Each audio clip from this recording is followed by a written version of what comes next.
We're on the journey of mathematics, and mathematics is is really just on the journey of certainty. And the certainty might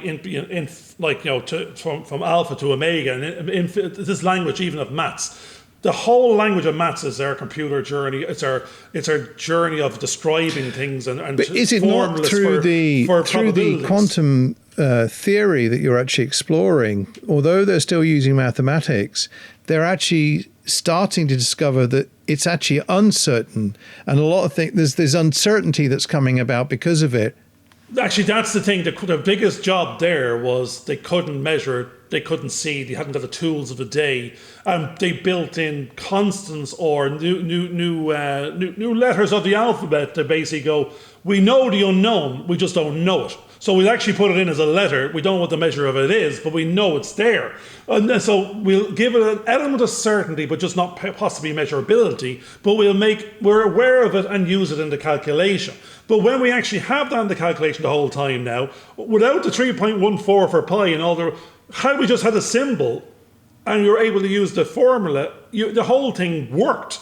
It's just now, it's like you said, for Fibonacci numbers, it could take us 1,000,000 years to arrive at the last decimal because it's an infinite number. But you don't need to, because you just need to build in the probability of the uncertainty. And now the maths is actually usable within this matrix tableau, which is actually one of the pages in there. They said the matrix tableau was actually a bunch of matrices of probabilities that they were using to sort of, map the electrons in atoms. It's because they didn't know what the spin would be or where they'd be at a point in time, but it was a 3-dimensional space and a 4-dimensional space. It could no longer be flat. But as long as you built in the probabilities and built certainties into the probabilities, you could ignore them and be 99.99% right and accept it. So we're accepting the maths of the universe, and the last bit of uncertainty, and there will always be one because everything is infinite, is that last piece of unknown that we can't actually classify or explain.